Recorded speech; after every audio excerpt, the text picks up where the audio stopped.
ప్రేమను ఎలా ఎవరికి ఎప్పుడు పంచగలడు అన్నది ప్రశ్న. సిఎస్ లూయిస్ గారు ఎప్పుడైనా మీరు వినుంటే ఆయన ఇప్పటి వరకు జీవించిన క్రైస్తవ తత్వవేత్తలలో ఆయనే పతాక స్థాయి అని చెప్పాలి. He is the best Christian philosopher. ఆయన ఏమంటాడు అంటే, ఇఫ్ దేవుడు గనక ఒకడే ఒకడే అంటే ఒంటరివాడు అన్న సెన్స్ లో న్యూమరికల్ 1 అంటే సంఖ్యాపరమైన 1 అయితే ఆయన సర్వసమర్థుడు, సర్వజ్ఞుడు, సర్వవ్యాపి, సర్వ మంచితనము గల ప్రేమామయుడు అయ్యుండడము ఇంపాసిబుల్ అంటాడు. ఎందుకు అంటే ప్రేమ అనేది వ్యక్తపరిచే గుణం, ప్రేమ అనేది పంచిపెట్టే గుణం. అదే ప్రేమను మనపైకి మనం చూపించుకుంటే స్వార్థం అంటాం. అవునా? దేవుడు స్వార్థపరుడు కాకుండా ఉండాలి అంటే ఆయనలో మంచి మాత్రమే ఆయనకు తెలుసు, మంచిని మాత్రమే ఆయన చేయాలని ఎన్నుకుంటాడు, మంచినే చేస్తాడు అన్నమాట నిజమైతే, ఆయన స్వార్థపరుడు కాకుండా ఉండాలి అంటే దేవునిలో బహుళత్వం ఉండి తీరాలి అంటాడు. సో మనిషి మాట ఒక పక్కన పెట్టేసి let's come back to the scriptures. ఎందుకంటే మొదట నేను చెప్పినట్లు our foundation is the Bible. 66 పుస్తకాలు ఉన్నటువంటి ఈ లేఖనమే మన పునాది, సోలా స్క్రిప్చురా. ఈ లేఖనాలు నేను మొట్టమొదటిగా మీతో మాట్లాడుతూ చెప్పిన లేఖనం ఏంటంటే ద్వితీయోపదేశ కాండము 6వ అధ్యాయము 4వ వచనం. దీనిని షమా అంటారు. షమా ఇస్రాయిల్, యాహ్వే ఎలోహిను, యాహ్వే ఎఖాద్ అంటే నీ దేవుడైన యెహోవా, అద్వితీయుడగు యెహోవా అని అర్థం. యాహ్వే అన్నప్పుడు ఆ తరువాత వచ్చిన పదం ఎఖాద్ అన్నప్పుడు ఎంతమంది యాహ్వేలు ఉన్నారు అని అనటానికి ఆ పదం వాడలేదు. కానీ ఆ పదంలో ఒక్కడే లేకపోతే అద్వితీయుడు అన్న పదంలోనే బహుళత్వం ఉంది అన్నది హెబ్రీ భాష చెప్పే సత్యం. తెలుగు భాషలో మేము అంటే ఎంతమందివి, అదే విధంగా ఎఖాద్ అంటే ఒకరైనా రావచ్చు, ఎక్కువ మంది అయినా రావచ్చు అని చెప్పటానికి కూడా లేదు. ఎందుకు తెలుసా? ఈ పదాన్ని ఎక్స్క్లూజివ్ గా కేవలము యునైటెడ్ సింగ్యులారిటీకి మాత్రమే ఉపయోగిస్తారు.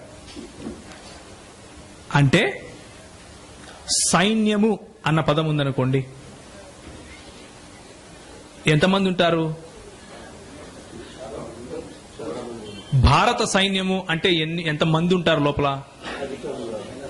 కానీ ఆ పదము బహువచనమా ఏకవచనమా? బహువచనమా సైన్యము? ఏకవచనం. బియ్యము బహువచనమా ఏకవచనమా? నీళ్లు ఏకవచనమా బహువచనమా? అలాంటిదే ఇది. ఈ పదము అలాంటిదే. షమా ఇస్రాయిల్, యాహ్వే ఎలోహిను, యాహ్వే ఎఖాద్ అన్నప్పుడు ఎఖాద్ అన్న పదము బహువచనములతో కూడిన ఏకవచనముగా దానిని మనము అర్థం చేసుకోవాలి. ఇదే మాటను ఆదికాండము 2వ అధ్యాయము 24వ వచనంలో కూడా వాడారు. ఒకసారి బైబిల్ తెరిచి పరిశుద్ధ దేవుని పరిశుద్ధ గ్రంథాన్ని బిగ్గరగా అందరికీ వినిపించేలాగా చదవండి తెలుగు భాషలో. ఆదికాండం 22వ అధ్యాయము 24వ వచనం. కాబట్టి పురుషుడు కాబట్టి పురుషుడు తన తండ్రిని తన తల్లిని విడిచి తన భార్యను తన భార్యను హత్తుకొనును, వారు ఏక దేవుడు అబద్ధమాడువాడా? ఏక శరీరులు అంటే ఎన్ని శరీరాలు ఉన్నాయి ఇక్కడ నిజానికి? ఒకటున్నాయా, రెండున్నాయా? Are you sure? రెండున్నాయా? ఇద్దరి స్త్రీ పురుషుల శరీరాలు రెండుంటే ఏమంటున్నాడు? ఏక శరీరము అంటున్నాడు. ఇక్కడ వాడిన పదము కూడా ఏహాద్. ఏహాద్ అన్న పదమే వాడాడు. వారు ఇరువురు కలిసి ఏక శరీరులవుదురు అన్నప్పుడు ఒకటే అన్న అర్థం వచ్చినప్పటికీ ఇట్స్ ఏ కాంపోజిట్ యూనిటీ, అంటే బహువచనము కలిగినటువంటి ఏకవచనము అని అర్థం. ఇది లాజికల్ కాంట్రడిక్షన్ కాదు, తర్క లోపము కాదు. తర్క లోపము అంటే ఏంటంటే, చతురస్రాకారంలో ఉన్న వృత్తము చూపించండి అని అడిగితే అది తర్కలోపం. అర్థమవుతుందా నేను చెప్పింది? చతురస్రాకారంలో ఉండే వృత్తం ఉంటుందా? ఉండదు. నిర్వచన రీత్యా చతురస్రాకారానికి ఎన్ని సైడ్స్ ఉంటాయి? 4 ఉంటాయి. ఎన్ని యాంగిల్స్ ఉంటాయి? 4 ఉంటాయి. వృత్తానికి నిర్వచన రీత్యా ఏదైనా సైడ్ ఉంటుందా? ఏదైనా యాంగిల్ ఉంటుందా? ఉంటది. ఎందుకుండదు? 360 degrees ఉంటుంది. కాకపోతే అది యాంగిల్ కాదు. దట్ ఈస్ ఆ యాంగిల్ నే మనం వృత్తం అంటాం. అది ఇది ఒకటి కాదు. ఎందుకు అంటే మన వాడుక భాషలో కూడా దీనిని మనం ఉపయోగిస్తున్నాం. మేం వస్తాం అన్నప్పుడు అది ఒక వ్యక్తిని గురించి మాట్లాడుకున్నప్పుడు మాట్లాడొచ్చు, ఒక సమూహం గురించి మాట్లాడొచ్చు. టెక్స్ట్ అది మనం అర్థం చేసుకోవాలి. దేర్ఫోర్ ఆదికాండం 11వ అధ్యాయం 6వ వచనంలో గనక చూస్తే ఏమని ఉంటుందంటే, అప్పుడు యెహోవా ఇదిగో జనము ఒకటే. జనము ఒకటే అనే పదం అసలు లాజికలీ పాసిబులా? అది తార్కికంగానే ఉందా? జనం ఒక్కటే అనొచ్చా మనం? అనొచ్చు. మనకు ఉన్న పిలుపు ఏంటంటే, ఇశ్రాయేలు వినుము, నీ దేవుడైన యెహోవా అద్వితీయుడగు యెహోవా. అహద్ అన్నప్పుడు వాళ్ళ దేవుడు ఒంటరివాడు. ఎహాద్ అన్నప్పుడు మన దేవుడు బహువచనముతో కూడిన ఏకవచనమై ఉన్నాడు, ఒంటరివాడు కాదు. యోహాను పత్రిక రాస్తూ ఏమంటాడంటే, దేవుడు ప్రేమామయుడై ఉన్నాడు. God is love. అదే బైబిల్ దేవుణ్ణి ఒక పర్ఫెక్ట్ దేవునిగా చెప్తా ఉంది. పర్ఫెక్ట్ దేవుడు ప్రేమామయుడై ఉండాలి అంటే బహుళత్వం ఉండి తీరాలి అన్నది నా స్టేట్మెంట్. బహుళత్వం అయి ఉండాలి అన్నది బైబిల్ చెప్పే సత్యమే, నేను చెప్పేది కాదు అని చెప్తున్నాను. ఎందుకు అంటే ఎహాద్ అన్న పదం వాడారు.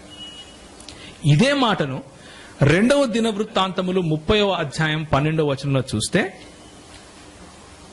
యెహోవా ఆజ్ఞను బట్టి రాజును అధిపతులను చేసిన నిర్ణయమును నెరవేర్చినట్లు యూదాలోని వారికి మనస్సు ఏకము చేయుటకై దేవుని హస్తము వారికి తోడ్పడెను. ఎన్ని మనస్సులుంటాయి యూదాలో ఉన్న ప్రజలకు? చాలా మనస్సులుంటాయి. వాటిని ఏకము చేయటము అంటే ఒకటి చేయటము అన్నప్పుడు కూడా ఎహాద్ అన్న పదమే వాడారు. ఇక్కడ ఏకము అన్నదానికి ఏ అర్థం వస్తుందో, ఇశ్రాయేలు వినుము, నీ దేవుడైన యెహోవా అద్వితీయుడగు యెహోవా అన్నప్పుడు కూడా అదే అర్థం వస్తుంది. అదే అర్థం వస్తుంది. కనుక మూల భాషలో ఎకాద్ అన్న పదాన్ని మనం సరిగ్గా అర్థం చేసుకుంటే దానిని సంఖ్యాపరమైన ఒకటిగా అర్థం చేసుకోవడానికి వీలు లేదు. ఎందుకంటే సంఖ్యాపరమైన ఒకటికి వేరువేరు పదాలు వాడారు. ఉదాహరణకు యాహిద్. యాహిద్ అంటే సంఖ్యాపరమైన ఒకటి, దాన్ని వాడారు. ఎహాద్ అన్న పదం మాత్రం ఈ కాన్సమేట్ లేకపోతే ఒక సమిష్టితో కూడిన ఏకత్వం గురించి వాడారు. ఐక్యత గురించి వాడారు, ఐకమత్యం గురించి వాడారు, సమూహము గల ఐక్యత. అదేవిధంగా ఇశ్రాయేలు ప్రజలు యాహ్వే అన్న పదాన్ని పలుకరు. మీరు నేను యెహోవా యెహోవా అని పలుకుతూ ఉంటాం. అది ఎక్కడి నుంచి వచ్చింది అంటే జర్మానిక్ పదము, అంటే జర్మనీకి సంబంధించిన తెగలు, ఆ భాషలు మాట్లాడే వాళ్ళు యాహ్వే అన్న పదాన్ని పలుకలేక జెహోవా జెహోవా అన్నారు. దాన్ని ఇశ్రాయేలు వాళ్ళు ఏం చేశారంటే, యాహ్వే అన్న పదము మనం ఊరికనే ఉచ్చరించకూడదు కాబట్టి దాన్ని తీసేసి అదోనాయ్ అని పెట్టుకుందామన్నారు, లేకపోతే ఎలోహిం అని పెట్టుకుందాము అన్నారు. కానీ ఎలోహిం అని ఎవరైనా చదివితే, ఎలోహిం అని పెట్టుకున్నప్పటికీ వాళ్ళు లేఖనము విప్పి చదివేటప్పుడు అది కూడా చదవరు. ఎందుకంటే నీ దేవుడైన యెహోవా పేరును వ్యర్థంగా ఉచ్చరించకూడదు అనే మాటను వాళ్ళు సీరియస్ గా తీసుకుంటారు. నిజంగా తీసుకొని వాళ్ళు చదవరు, అదోనాయ్ అని పెట్టుకుంటారు. మీరు అదోనాయ్ అని చదవాలి అని అంటారు. సో ఈ జర్మానిక్ అనే దాన్ని కొంచెం పక్కన పెట్టండి, మనకు మళ్ళీ నేను సబ్జెక్ట్ దాటి వెళ్ళిపోతాను ఎక్కడికో. సో ఎలోహిం అనే పదాన్ని వాళ్ళు వాడుతారు. ఈ ఇశ్రాయేలు వినుము, నీ దేవుడైన యెహోవా అద్వితీయుడగు యెహోవా అని చెప్పినప్పుడు యెహోవా అని వచ్చిన చోట వాళ్ళు అదోనై అని పెట్టుకున్నారు, లేకపోతే ఎలోహిం అని పెట్టుకున్నారు. అదోనై అన్న పదమైన ఎలోహిం అన్న పదమైన ఈ రెండు కూడా తిరిగి ఏంటది? బహువచనాలే. ఆది కాండము 1వ అధ్యాయము 26వ వచనం. ఆది కాండము 1వ అధ్యాయం 26వ వచనము. అక్కడ ఏముంటుంది? ఏమన్నాడు? తన స్వరూపమందు తన స్వరూపమందు. తన అన్నప్పుడు ఏమన్నాడు? అదేంటి? దేవుడు అన్నప్పుడు వాడిన పదము ఎలోహిం. అది బహువచనముతో కూడిన పదము. తన స్వరూపమందు అన్నాడా? మన స్వరూపమందు అన్నాడు. మన అనేది ఏంటి? అది బహువచనమా ఏకవచనమా? బహువచనం. తర్జుమా చేసిన వాళ్ళు చాలా జాగ్రత్తగా తర్జుమా చేశారు. కొత్త సిద్ధాంతాన్ని మనకు పరిచయం చేయడం కోసం కాదు. ఇది హెబ్రీ భాషలలో ఉన్న ఈ రోజు ఉన్న బైబిల్లో కూడా ఇదే మాట ఉంటుంది. హెబ్రీ భాషల్లో ఉన్న బైబిల్ యేసుక్రీస్తు పూర్వం 800 సంవత్సరాల కాపీ కూడా ఈ రోజు మన దగ్గర ఉంది. యేసుక్రీస్తు వారి సమయం కంటే 250 సంవత్సరాల క్రితము చేత్తో రాసిన బైబిల్ కూడా ఈ రోజు కూడా మన చేతిలో ఉంది. డెడ్ సీ స్క్రాల్స్ అని కొత్తగా బయటపడ్డాయి. వాటిలో కూడా ఇదే మాట ఉంటుంది. ఎవరు మార్చలేదు. ఎలోహిం అనే ఉంటుంది. కొంతమంది దీనికి ఏం చెప్తారంటే, అయ్యా నీకు అర్థం కావట్లేదు, పెద్దవాళ్ళు, రాజులు, ఆఫీసర్లు ఏం చేస్తారంటే మేము అని గౌరవార్థకంగా మాట్లాడుకుంటారయ్యా, అది కూడా నీకు అర్థం కాదా అన్నారు. నీకు అది కూడా తెలీదా? హమ్ బహుత్ అచ్చే హే అంటే మేమందరం మంచోళ్ళం అని కాదు, నేను మంచోడని రాజు చెప్పుకుంటున్నాడు అని చెప్తారు. కాకపోతే అది మనం అంటున్నామా బైబిల్ అంటుందా అని చూడాలి. బైబిల్లో దేవుడు ఎక్కడైనా తన్ను తాను గౌరవించుకుంటూ బహువచనంలో మాట్లాడా అని చూడాలి. ఒకవేళ దేవుడు తన్ను తాను గౌరవించుకుంటూ గౌరవార్థకంగా మేము మేము మనము అని మాట్లాడితే ఆలోచించే ప్రయత్నం చేయొచ్చు. ఉదాహరణకు చూడండి, నిర్గమాకాండము 11వ అధ్యాయము 9వ వచనం. నిర్గమాకాండము 11వ అధ్యాయము 9వ వచనం. యెహోవా ఐగుప్తు దేశంలో నా మా ఉండాలి కదా. ఇక్కడ బాగా చదవండి మీ బైబిల్లో. ఆయన గౌరవార్థకంగా చెప్పుకోవాలి, మా అని ఉండాలి. లేదా అట్లా ఏముందనా? మరి గౌరవార్థకంగా మాట్లాడుకుంటలేడేంటి ఈయనకు తెలీదు. దేవునికి మనం నేర్పించాలి. అయ్యా మీరు అట్లా మాట్లాడుకోకూడదు, మిమ్మల్ని మీరు మేము మేము అని పిలుచుకోవాలి అని చెప్పాలి మనం. రేపు ప్రార్థన చేస్తే మీరు అట్లే చేయండి. అయ్యా నిన్ను నేను అని మీరు అనుకుంటున్నారు, అలా అనుకోకండి. అలా అనుకుంటే అది తక్కువైపోతారు మీరు. మేము అని చెప్పుకోవాలి మీరు అని చెప్పండి. పోనీ దేవుని భక్తులు ఎవరైనా దేవుణ్ణి అలా పలికారా? అయ్యగారు మీరు గొప్పవారు అని మాట్లాడారా? అయితే దేవా నువ్వు అన్నారా అని చూడండి. నిర్గమాకాండము 34వ అధ్యాయం 8వ వచనం. యాక్చువల్ గా మీరు బైబిల్లో ఎక్కడ తిప్పినా ఇదే ఉంటది, నేను సపరేట్ గా చెప్పాల్సిన అవసరం లేదు. ఏకవచనం నువ్వు అని రాయలసీమ భాషలో ఉంటది.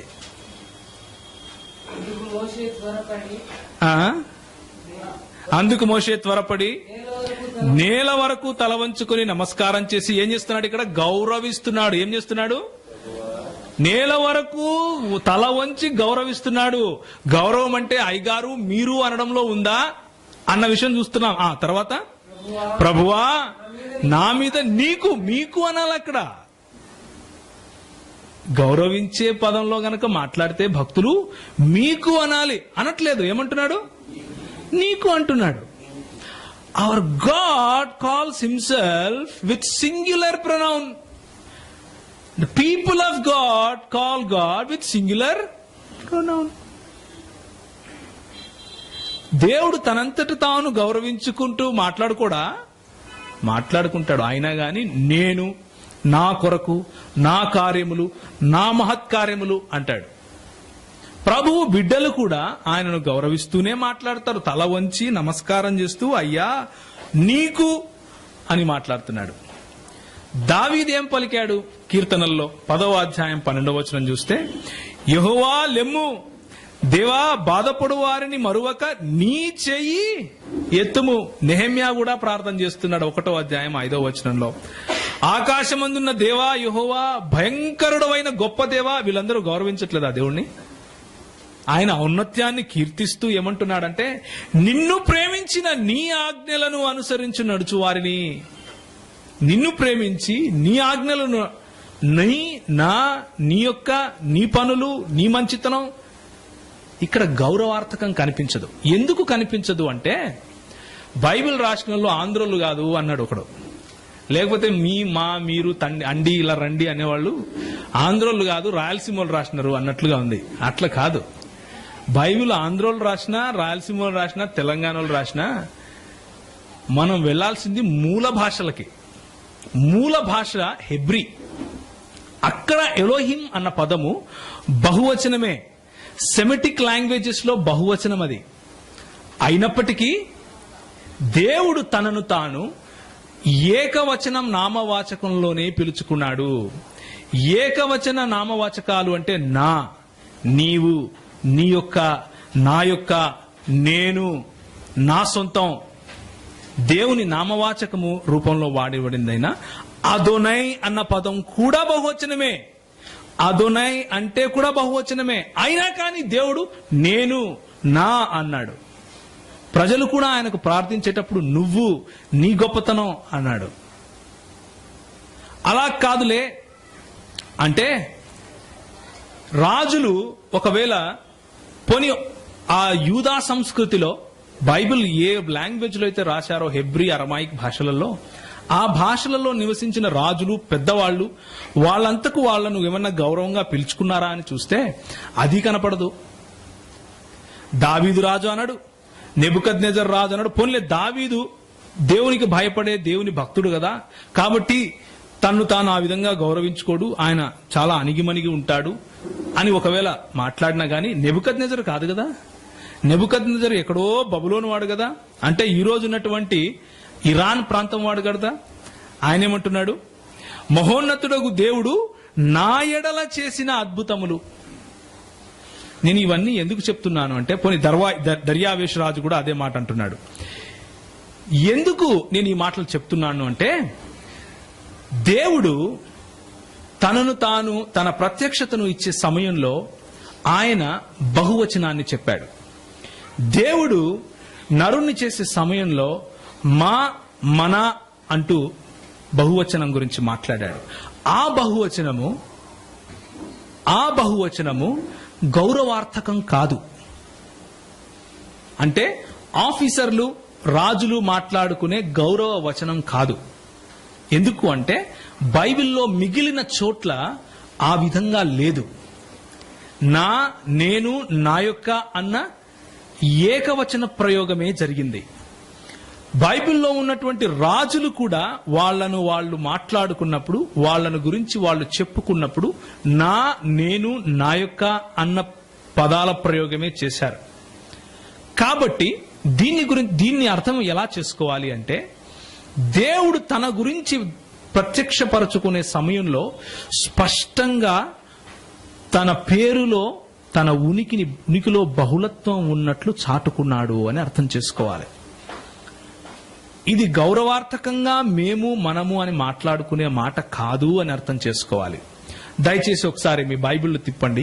మీకా రాసిన గ్రంథం, మీకా గ్రంథము 5వ అధ్యాయము 2వ వచనం. ఇప్పటి నుంచి మనం ఏం చూస్తాము అంటే, దేవుని బహుళత్వం ఏంటి, దేవుని ప్రత్యక్షతలో బహుళత్వం ఎక్కడ ఉంది, ఎప్పుడు ఎవరితో మాట్లాడాడు, అసలు అలా ఏమైనా చేశాడా అన్న విషయాన్ని చూద్దాం.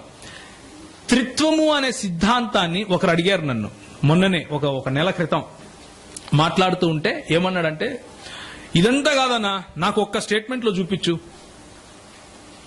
నాకు ఒక్క స్టేట్మెంట్ లో చూపించాలి. ఏమని? నేను త్రిత్వమై ఉన్నాను అని దేవుడు చెప్పున్నాడా, చూపించాడు. అబ్బో, చాలా తెలివి వచ్చిందన్న నీకు అన్నాను. అసలు ఎలా సాధ్యం ఇంత తెలివి? ఎందుకు అంటే, ఈ సెషన్ అంతా వినండి, మీకు తెలిసిపోతుంది. ఎందుకు అంటే, అలా అడిగితే బైబిల్లో ఉన్న ఏ డాక్ట్రిన్ కూడా అలా చూపించలేరు. It's an open challenge to anyone. బైబిల్లో ఉన్న ఏ డాక్ట్రిన్ కూడా అలా చూపించలేం. యేసు, ముస్లింలు కూడా ఇదే క్వశ్చన్ అడుగుతారు నన్ను. యేసు నేను దేవుడిని అని ఎక్కడ చెప్పుకున్నాడు చూపించు అంటారు. అవసరమా మనకు? ఎందుకు చూపించాలి? నేను దేవుడిని అని చెప్పుకునే ప్రతి ఒక్కడు దేవుడు అయిపోతారా అని క్వశ్చన్ అడుగుతాం. ఆయన చెప్పుకున్నాడా లేదా కాదు, ఆ మాటలు దేవుని వాక్యంలో ఉన్నాయా లేవా అనేది ఇంపార్టెంట్. అది చూస్తాం. ఒక వచనాన్ని పట్టుకొని డాక్టరీన్ కట్టము, ఒక వచనాన్ని పట్టుకొని డాక్టరీన్ పడత్రోయము. అందుకనే లేఖన సారాంశము సత్యం, లేఖన సారాంశం సత్యం. ఇంకా ఈ సెషన్ తర్వాత వచ్చే సెషన్ లో ఆ సారాంశం మొత్తం నేను చెప్పదలుచుకుని చెప్తాను. మీకా 5:2 బెత్లెహేము ఎఫ్రాతా చదవండి. యూదావారి కుటుంబములలో నీవు స్వల్ప గ్రామమైనను. ఓకే, పురాతన కాలము మొదలుకొని శాశ్వత కాలము ఆయన ప్రత్యక్షమగుచుండెను. ఇది ఎవరి గురించి చెప్పిన మాట అండి? యేసుక్రీస్తు అని మీరు అంటున్నారు, చాలా బాగుంది, కానీ అది ఇంకా నిరూపింపబడలేదు అనుకుందాం. మన దగ్గర నూతన నిబంధన లేదు ఇప్పుడు ప్రస్తుతానికి. మనం ఇంకా పాత నిబంధనలోనే త్రిత్వం గురించి చూసుకుంటున్నాం, దేవునిలో బహుళత్వం గురించి చూసుకుంటున్నాం. మీకా రాస్తున్నాడు, ఏమంటున్నాడంటే, పురాతన కాలం నుండి శాశ్వత కాలం వరకు నా ప్రత్యక్షతలు వస్తూనే ఉన్నాయి అంటున్నాడు. ఆయన ప్రత్యక్షం అగుతూనే ఉన్నాడు అంటున్నాడు. ఎక్కడయ్యాడు? ఎప్పుడయ్యాడు? మోషేకయ్యాడా? దావీదుకయ్యాడా? ఆదాముకు కనపడ్డాడా? ఎవరికి కనపడ్డాడు? పురాతన కాలం అంటే ఏంటి అసలు? పురాతన కాలము అంటే ఎక్కడి నుంచి వచ్చింది? యెషయా 48:15-16. యెషయా 48:15-16. నా యొద్దకు రండి, ఈ మాట ఆలకించండి. ఆది నుండి నేను రహస్యముగా మాట్లాడలేదు. అది అంటే ఏది? అది పుట్టిన కాలం మొదలుకొని నేను ఇక్కడ ఉన్నాను. అంటే సమయము అనే దానిని సృష్టించక ముందు నుండి కూడా నేను ఉన్నాను రా నాయనా. నేను దాచిపెట్టుకొని డివిండర్ ఆడలేదు, మీతో డైరెక్ట్ గా కనపడుతూ మాట్లాడుతున్నాను అంటున్నాడు. ఆయన ఎవరో చూద్దాం. చూడటానికి ముందు ఒక చిన్న చిట్కా ఏంటంటే, ఇప్పుడు మీరు రాసుకునేటన్ని పక్కన పెట్టేసి దయచేసి నన్నే చూడండి. ఏంటంటే, నేను చెప్పబోయే త్రిత్వం గురించి నేను ఏదైతే చెప్పబోతున్నానో, త్రిత్వం గురించి నేను ఏ విషయాలైతే మీతో చెప్పబోతున్నానో వాటిల్లో ఇప్పుడు నేను లిస్ట్ చేసినవి ఏవి లేవు. This is very important to know. ఇవి మీరు తెలుసుకోవటం చాలా ముఖ్యం. ఎందుకు అంటే నన్ను మీరు మిస్రెప్రజెంట్ చేయకండి. నన్ను నేను మిస్రెప్రజెంట్ చేసుకోకుండా నన్ను కాపాడండి. ముగ్గురు దేవుళ్ళున్న ఒక దేవుడు అని బైబిల్ గ్రంథము లేఖనాల్లో ఉన్న అద్వితీయ దేవుని గురించి చెప్పదు. అది ఎలాగో నేను మీకు చెప్తాను. ఒక దేవునిలో 3 ప్రత్యక్షతలున్నాయి అని చెప్పదు. ముగ్గురు వ్యక్తులు ఒక వ్యక్తిలోనే ఉన్నారు అని చెప్పదు.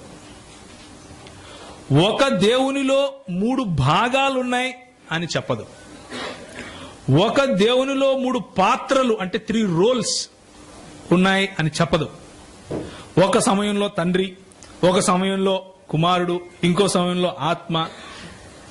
ఇలాంటి కథలు మీరు వింటూనే ఉంటారు. సార్వత్రిక క్రైస్తవ సంఘం వాళ్ళని క్రైస్తవులుగా పరిగణించదు. ఒక వ్యక్తికి ఉన్న 3 వ్యక్తిత్వాలు ఇవి అని చెప్పేవాళ్ళము కాదు త్రిత్వ సిద్ధాంతం నమ్మేవాళ్ళు. ఒక దేవుడు ఆయన సృష్టించిన ఇంకొక చిన్న దేవుడు అని కూడా కాదు. ఇంకా ఏంటయ్యా నువ్వు చెప్పాలనుకుంది అని నన్ను ప్రశ్నిస్తే నేను మీకు ఏం చెప్తాను అంటే సెషన్ మొత్తం వినండి అంటాను. సెషన్ మొత్తం వినండి అంటాను. వీటిల్లో ఏ ఒక్కటి కాదు నేను చెప్పబోయేది. వీటిల్లో ఏ ఒక్కటి నమ్మే వాళ్ళు ఇక్కడ కూర్చున్నా వాళ్ళను నేను క్రైస్తవులుగా పరిగణించను అంటాను. నేను కాదు, దేవుని వాక్యం క్రైస్తవులుగా పరిగణించదు వాళ్ళని. ఇప్పుడు దేవుని ప్రత్యక్షతలు మనుషులకు ఏవైతే జరిగాయో పాత నిబంధన కాలం గురించి మాట్లాడుతున్నాం. ఇంకా మన దగ్గర నూతన నిబంధన రాలేదు, యేసుక్రీస్తు వారు రాలేదు. కానీ మీకా ప్రవచించాడు. ఏమని ప్రవచించాడు? పురాతన కాలము నుండి శాశ్వత కాలం వరకు ఆయన ప్రత్యక్షమగుచుండెను. ప్రత్యక్షము అన్నప్పుడు వాడిన పదము కూడా బహువచనమే. ప్రత్యక్షతలు అని రావాలి అక్కడ. ప్రత్యక్షతలు అని రావాలి అక్కడ. ఆయన చూపిస్తూ వస్తున్నాడు. యెషయా 48వ అధ్యాయంలో మనం చూసింది ఏంటంటే ఆయన దాగుడు మూతలు ఆడలేదు మనతో, స్పష్టంగా ఆయన తన్ను తాను ప్రత్యక్షపరుచుకుంటున్నాడు అని చెప్తున్నాడు.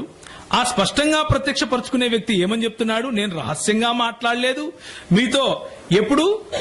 ఆది అంటే మొదలు, అంటే సమయము కూడా పుట్టక ముందు నుంచి నేను మీతో మాట్లాడుతూనే వస్తున్నానయ్యా, నన్ను గుర్తించండి అంటున్నాడు. అది ఎవరు అన్న విషయం చూస్తాం. ఆది కాండము 16వ అధ్యాయము 7వ వచనం నుంచి 13వ వచనం వరకు. నాకు నా కుడి పక్కన ఉన్న వాళ్ళు తీయండి, నా ఎడం పక్కన ఉన్న వాళ్ళు ఆది కాండం 18వ అధ్యాయం 13 నుంచి 22 వరకు తీసుకోండి. నేను మీకు నా కుడి పక్కన ఉన్న వాళ్ళకి 2 నిమిషాల సమయం ఇస్తున్నాను, నా ఎడం పక్కన ఉన్న వాళ్ళకు కూడా 2 నిమిషాల సమయం ఇస్తున్నాను. నేను కొన్ని ప్రశ్నలు అడుగుతాను, మీరు నాకు సమాధానాలు చెప్పాలి. మీరు ఇండివిజువల్ గా అయినా చదవచ్చు, ఒక గ్రూప్ లేదా ఒక టీం ఫామ్ చేసుకుని అయినా చదవచ్చు. ఆది కాండం 16వ అధ్యాయం 7 నుంచి 13 నా కుడి పక్కన ఉన్న వాళ్ళు, ఆది కాండం 18వ అధ్యాయం 13, 17, 22 అంటే 13 నుంచి 22 వరకు నా ఎడం పక్కన వాళ్ళు చదవండి. నేను కొన్ని ప్రశ్నలు అడుగుతాను, దానికి సమాధానం చెప్పాలి. Your time starts now. చెప్పండి అన్న, ఏంటి అక్కడ ఉన్నటువంటి సందర్భం ఏంటి?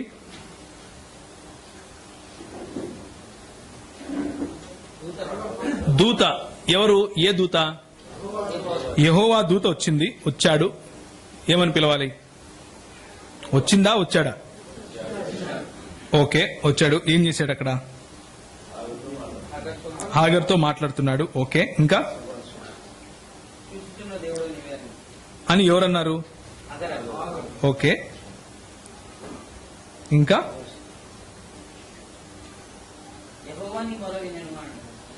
యెహోవా నీ మొర వినును అంటున్నాడా? ఓకే, ఉందా? ఓకే, అది దూతనా యెహోవానా అన్న క్వశ్చన్ మీకు రేజ్ అవుతా ఉంది.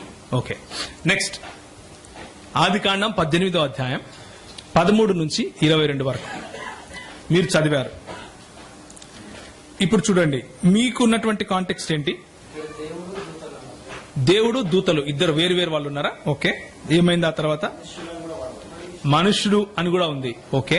ఇంకా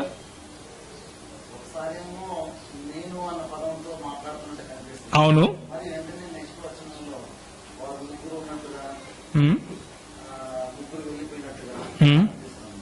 ఓకే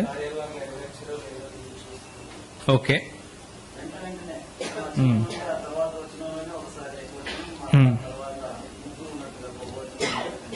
ఓకే ఓకే. ఇంకా ఎవరైనా చెప్తారా?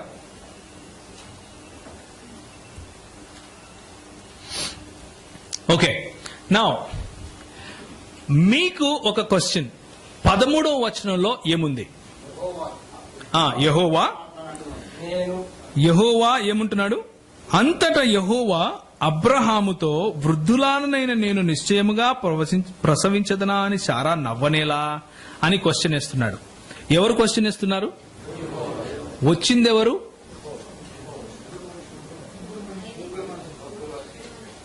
ఇదేదో కొంచెం కొత్తగా ఉందా?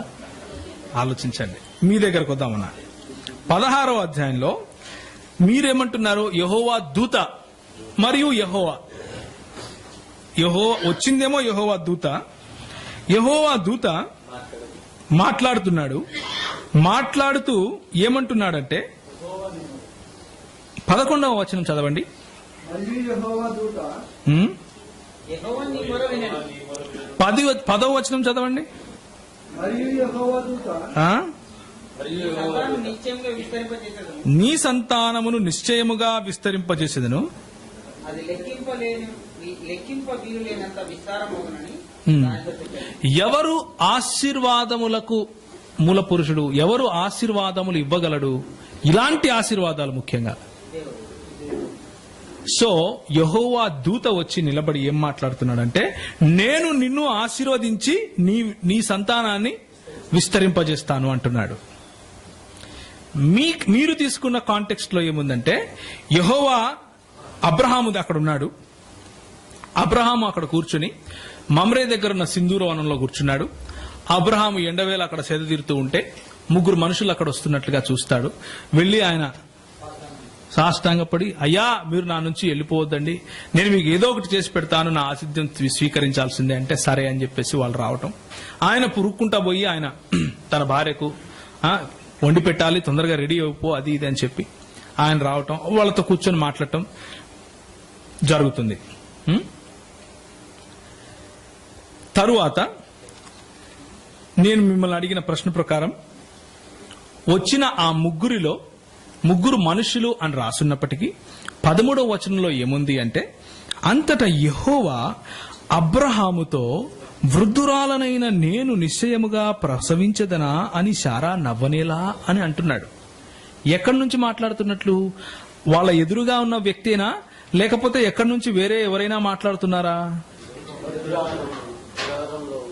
ఓకే.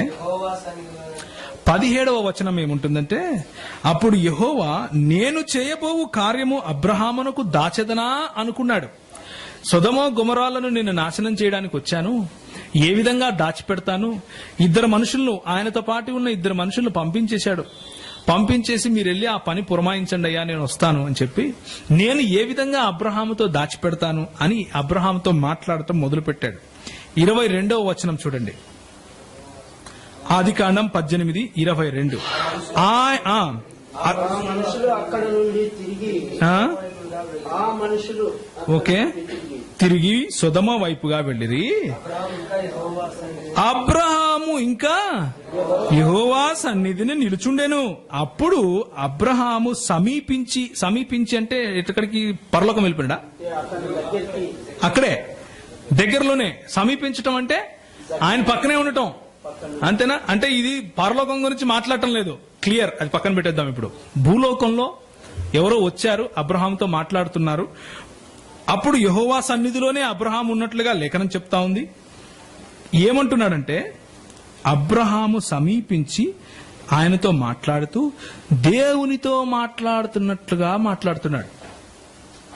దేవునితో మాట్లాడుతున్నట్లుగా మాట్లాడుతున్నాడు.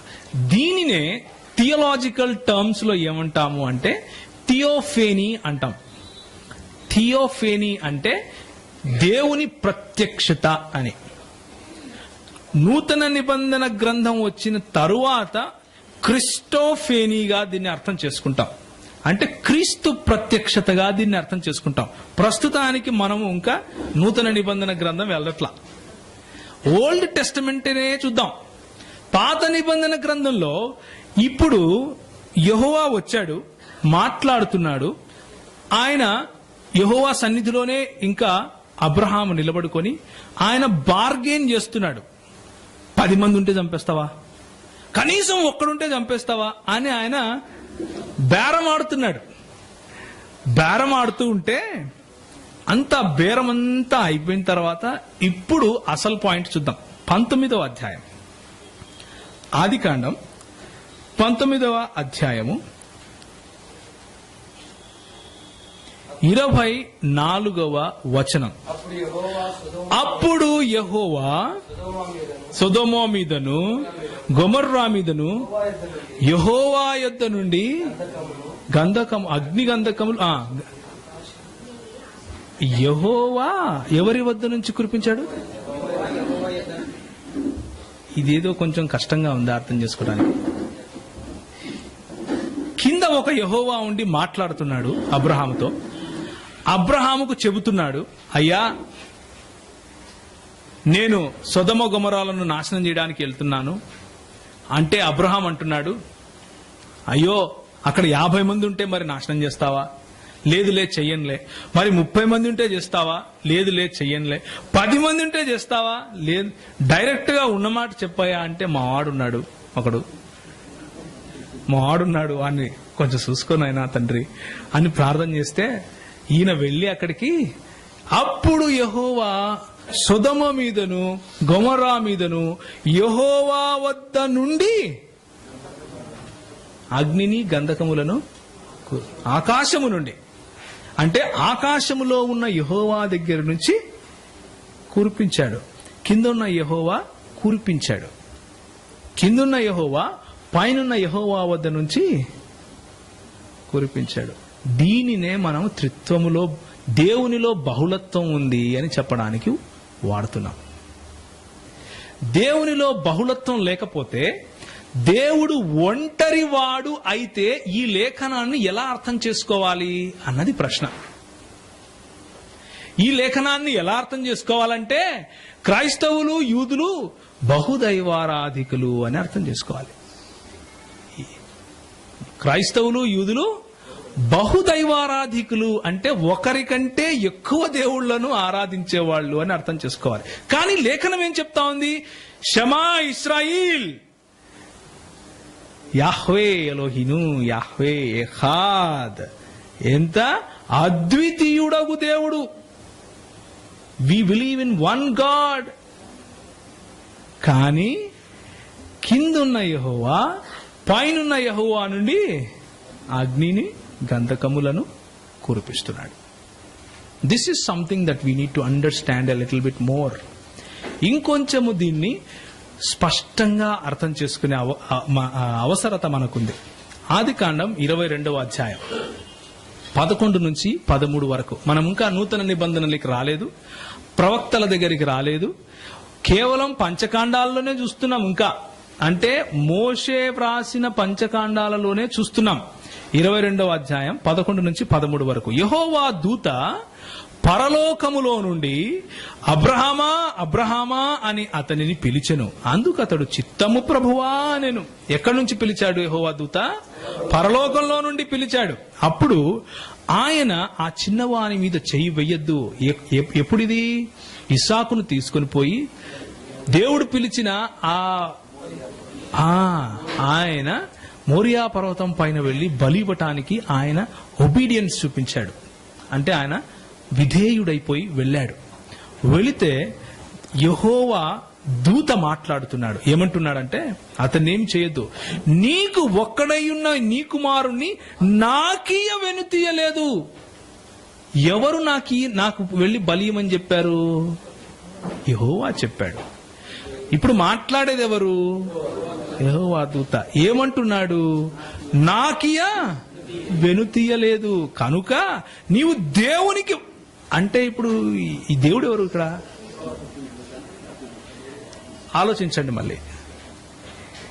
యెహోవా దూత పరలోకంలో నుండి మాట్లాడుతూ ఏమంటున్నాడంటే, అబ్రహామా అని పిలిచి, అయ్యా నువ్వు ఈ అబ్బాయిని ఏం చెయ్యొద్దు, ఎందుకంటే నాకు ఈ పిల్లవాడిని ఇవ్వడానికి నువ్వు వెనుతీయలేదు కాబట్టి ఎవరికి భయపడుతున్నావు? స్పష్టంగా ఇద్దరు ప్రత్యేకమైన వ్యక్తులను అక్కడ మనకు చూపిస్తుంది లేఖనం. యెహోవా దూతను ఒక ప్రత్యేకమైన వ్యక్తిగా, దేవునిని ఒక ప్రత్యేకమైన వ్యక్తిగా చూపిస్తా ఉంది. తండ్రిని అన్న సంపూర్ణ సత్యం మనకు నూతన నిబంధనలో తెలుస్తుంది. ప్రస్తుతానికి యెహోవా దేవుడు, యెహోవా దూత అన్నట్లుగా మనకు దేవుని వాక్యం స్పష్టంగా చూపిస్తా ఉంది. పాత నిబంధన గ్రంథంలో ఇప్పటి వరకు మనం చూసిన పంచకాండాలు ఇంకా చూద్దాం. ఇంకా ఎక్కడైనా దేవుని ప్రత్యక్షత కనిపించిందా? మనం ఎందుకు ప్రత్యక్షతలు చూస్తున్నాము అంటే, మీకా రాసిన గ్రంథము 5వ అధ్యాయము 2వ వచనంలో చూస్తే, నేను ఏమవుతున్నాను? పూర్వకాలము నుండి శాశ్వత కాలం వరకు ప్రత్యక్షతలు చూపిస్తున్నాను అంటున్నాడు. 48వ యెషయాలోకి వెళితే అక్కడేమంటున్నాడంటే, నేను దాగుడు మూతలు ఆడుకోలేదు నీతో, నేను సమయం పుట్టక ముందు నుంచి నీతో మాట్లాడుతున్నా అంటున్నాడు. నా ప్రత్యక్షతలు, ఆ ప్రత్యక్షతలు ఏంటివి అని మనము పరిశోధిస్తున్నాం లేఖనాల్లో. ఆది కాండం చూసేసాం, నిర్గమాకాండం చూద్దాం. నిర్గమాకాండం అనగానే మనకు గుర్తొచ్చేదేంటి? మోషే కథ, మోషే జీవితంలో జరిగిన దేవుని ప్రత్యక్షత. ముఖ్యంగా మనకు గుర్తొచ్చేది ఏంటంటే, తన మామ గొర్రెలిచ్చి పూరానైనా తోలుకొని రాపు అంటే వెళ్ళాడు. గొర్రెలు తోలుకుంటా ఒక పొద మండుతూ చూస్తాడు. అగ్ని ఏమో ఉంది, పొద మాత్రం కాలిపోవట్లా. ఏంటి ఇది? 3వ అధ్యాయంలో చూడొచ్చు ఈ మాటని. ఏంటి ఇది అని అక్కడికి వెళ్ళి చూడాలని, అగ్ని వలన ఆ పొద మండుచుండెను గాని పొద కాలిపోలేదు అని మోషే ఆ పొద ఎందుకు కాలిపోలేదో వెళ్ళి చూద్దాము అని చూస్తే, అప్పుడు ఒక స్వరం వస్తా ఉంది. దేవుడు ఆ పొదమ నడుమ నుండి మోషే మోషే అని పిలిచాడు. ఎవరు? దేవుడు. దానికి ముందు వచనం ఏముంది? దానిని చూచుటకు అతడు ఆ తట్టు వచ్చుట యెహోవా చూచెను. యెహోవా చూచాడు. ఆ పొద మధ్యలో నుండి దేవుడు మాట్లాడుతున్నాడు. ఏమని? ఎందుకు వస్తున్నావు అని కదా. కానీ కనబడింది ఎవరు? మొదటి వచనం ఏముంది? ఆ పొద నడిమిన అగ్నిజ్వాలలో యెహోవా దూత అతనికి ప్రత్యక్షమాయను. ఇప్పుడు దూతనా, యెహోవానా, ఎవరు అక్కడ? దేవుని వాక్యం స్పష్టంగా మనకు చెప్పేది ఏంటంటే, దేవునిలో బహుళత్వం ఉంది. ఇది త్రిత్వం అని నేను చెప్పట్లేదు, మీరు చెప్తే చెప్పండి, నేను ఇంకా చెప్పలా. నేనేం చెప్తున్నానంటే, ఇప్పుడు చూసినంత వరకు దేవునిలో బహుళత్వం ఉంది. More than 1%. ఒక వ్యక్తి కంటే ఎక్కువ వ్యక్తులు దేవునిలో కనిపిస్తున్నారు అని మాత్రమే నేను చెప్తున్నా. ఆ వ్యక్తులు ఎవరు ఏంటి అని తర్వాత చూద్దాం, అంతే కదా. లేఖన సారాంశము ఇంకొంచెం చూద్దాం. జకర్యా 2వ అధ్యాయము 5 నుంచి 13 వరకు. ఇప్పుడు ప్రవక్తల్లోకి వస్తున్నాం మనం. పంచకాండాలు అయిపోయినాయి, అంటే తౌరాత్ గ్రంథం అయిపోయింది. ఇప్పుడు మనము ప్రవక్తల దగ్గరికి వస్తున్నాం. 2వ అధ్యాయము 5 నుంచి 13 వరకు. ఇక్కడ ఒక్క నిమిషం అన్నయ్య, ఇక్కడ సందర్భం చూడటం చాలా ఇంపార్టెంట్. ఎప్పుడైనా సరే మనము ఏదైనా ఒక లేఖన భాగాన్ని చదువుతున్నాము అంటే మొట్టమొదటిగా మనకు అర్థం చేసుకోవాల్సింది ఏంటంటే, మనం దాని సందర్భాన్ని చూడాలి. ఏ సందర్భంలో ఇది చెప్తున్నారు, ఎవరు మాట్లాడుతున్నాడు, ఎవరితో మాట్లాడుతున్నారు అని మనం చూడాలి. ఓకే, ఇక్కడ నేను అనేది ఎవరు? జకర్యానా? దేవుడా? దేవుని దూతనా? అక్కడున్న ప్రజల? ఎవరు అన్నది మనకు తెలియాలి కదా. 2వ అధ్యాయంలో మనం చూస్తున్నాము. మరి ఎవరు ఇక్కడ నేను అనేది? ఎవరు? ఆబ్వియస్ గా ఎవరండి అక్కడ? కాదు, జకర్యా మాట్లాడుతూ నేను చూశాను అంటున్నాడు. జకర్యా అనేది కాంటెక్స్ట్. జకర్యా చూశాడు, ఓకే. నీవెక్కడికి పోతున్నావు అని నేను అతన్ని అడుగగా అతడు యెరూషలేము యొక్క వెడల్పును పొడవును ఎంతను కొలిచి దాన్ని చూడక అంతటా నాతో మాట్లాడుచున్న దూత బయలుదేరగా మరి యొక్క దూత అతనిని ఎదుర్కొనవచ్చెను. రెండవ దూత పరిగెత్తిపోయి యెరూషలేములో మనుషులను పశువులను విస్తారమైనందున అది ప్రాకారము లేని మైదానముగా ఉండునని ఈ యవనునికి తెలియజేయమని మొదటి దూతకు ఆజ్ఞ ఇచ్చెను. ఒక దూత ఇంకొక దూతకు ఆజ్ఞ ఇస్తా ఉంది. సో దాన్ని అలా అలా అలా అలా ముందుకు వెళ్తే 7వ వచనం చూడండి. అంటే ఒక నిమిషం, ఒక్క నిమిషము 5 నుంచి చూడండి. నేను దాని చుట్టూ అగ్ని ప్రాకారముగా ఉందును. అంటే ఆజ్ఞ ఇచ్చిన దూత చెప్తున్నాడు ఏమని? నేను దాని చుట్టూ అగ్ని ప్రాకారముగా ఉందును, నేను దాని మధ్యను నివాసినై మహిమకు కారణముగా ఉందును. ఇదే యెహోవా వాక్కు. ఆజ్ఞ ఇచ్చిన దూత చెప్తున్నాడు ఏమని? నేను అక్కడ I will be the border, అగ్ని ప్రాకారంగా నేను ఉంటాను అని దూత చెప్పి పంపించేశాడు ఇంకొక దూతను, పని చేయిపో అని. ఆ దూత వెళ్ళిపోయాడు. ఆ తర్వాత కంటిన్యూ చేస్తున్నాడు. 7వ వచనం చదవండి. బబులోను దేశములో నివాసియగు సియోను, అచ్చట నుండి తప్పించుకొని పొమ్ము, ఇదే యెహోవా వాక్కు. సైన్యములకు అధిపతియగు యెహోవా ఏమని సెలవిస్తున్నాడంటే, మిమ్మును ముట్టినవాడు తన కనిగుడ్డును ముట్టినవాడని ఎంచి తనకు ఘనత తెచ్చుకొనదలచి మిమ్మును దోచుకొనిన అన్యజనుల యొద్దకు ఆయన నన్ను పంపియున్నాడు. ఇక్కడ నన్ను ఎవరు? నేను నా చేతిని వారి మీద ఆడించగా వారు తమ దాసులకు దోపుడు సొమ్మగుదురు. ఎవరు నేనిక్కడ? అప్పుడు సైన్యములకు అధిపతియగు యెహోవా నన్ను పంపి ఉన్నాడని మీరు తెలుసుకొందురు. ఈ నేను ఎవరిక్కడ? దూత. అగ్ని ప్రాకారముగా ఎవరుండాలి? యెహోవా. కానీ దూత ఏం చెప్తున్నాడు? నేనే అగ్ని ప్రాకారాన్ని అంటున్నాడు. నా చెయ్యి ఆడిస్తే వాళ్ళు చస్తారా అంటున్నాడు. నేను వాళ్ళని పట్టుకొస్తాను అంటున్నాడు. ఇదంతా జరిగిన తర్వాత ఆఖరులో ఏముంటుందంటే, సైన్యములకు అధిపతికు యెహోవా నన్ను పంపి ఉన్నాడని మీకు తెలుసుకొందురు. సో మనం కొంచెం అండర్స్టాండింగ్ వస్తా ఉంది ఇప్పుడు. సైన్యములకు అధిపతి యెహోవా ఆయన నామము పేరట దూతగా ప్రత్యక్షమయ్యే ఒక యెహోవాను పంపిస్తున్నట్లుగా మనం చూస్తాం. ఆ యెహోవా క్రింద నిలబడి పైనున్న యెహోవా దగ్గర నుంచి అగ్నియు గంధకములను పంపిస్తున్నట్లుగా చూస్తాం. ఆకాశమందు నిలబడి ఆయన మాట్లాడుతూ, ఆ చిన్నవాణ్ణి ఏమి చెయ్యొద్దు, నాకు ఆ చిన్నవాణ్ణి ఇవ్వదలుచుకున్నావు, నువ్వు విధేయత చూపించినావు కాబట్టి నువ్వు దేవునికి భయపడుతున్నావని నేను నిర్ధారిస్తున్నాను అని ఆ దూత చెప్తున్నట్లుగా మనం చూస్తున్నాం. ఒకదాని తర్వాత ఒకటి మనకు స్పష్టత వస్తా ఉంది. 10వ వచనం చూడండి. అదే జకర్యా. సియోను నివాసులారా, నేను వచ్చి మీ మధ్యను నివాసము చేతును, సంతోషముగా నుండి పాటలు పాడుడి, ఇదే యెహోవా వాక్కు. యెహోవా ఏం చెప్తున్నాడు? నేను వచ్చి మీ మధ్య నివాసం చేస్తాను. చెప్పేదెవరు? దూత. ఇప్పుడు యెహోవా ఎవరండి? యెహోవా వచ్చి వారి మధ్యన నివాసం చేస్తానని యెహోవా చెప్తున్నాడు. ప్రాకారంగా నేనుంటాను, నేనే మీ మధ్యన ఉంటానని దూత చెప్తున్నాడు. సో దూత యెహోవాయేనా? ఆ దినమున అన్యజనులు అనేకులు యెహోవాను హత్తుకొని ఎవరికి జనులవుతారు? నాకు జనులవుతారు. యెహోవాను హత్తుకుంటే యెహోవాకు జనులవ్వాలి. నాకెందుకు జనులవుతారు అంటే నేను యెహోవాను అని చెప్తున్నాడు.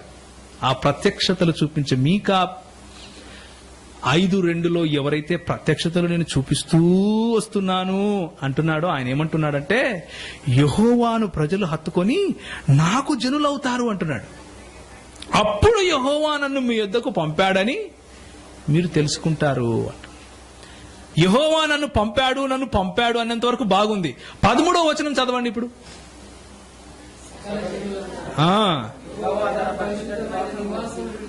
ఇప్పుడు ఏంది పంపేది? ఇప్పుడు యెహోవా పంపితే యెహోవా దూత వస్తున్నాడని చదివాం ఇంతవరకు. కానీ ఏముంది ఇక్కడ? పరిశుద్ధమైన నివాసం విడిచి వచ్చుచున్నాడు. ఎవరు?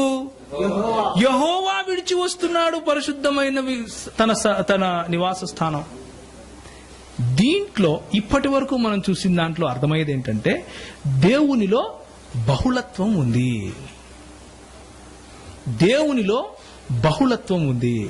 ఒక దేవుడు, మన అద్వితీయ దేవుడు, ఆయన తన ప్రత్యక్షతను రెండు లేదా ఇద్దరు వ్యక్తులలో తన ఉనికిని చాటాడు. ఉనికి అంటే his very existence, his very being.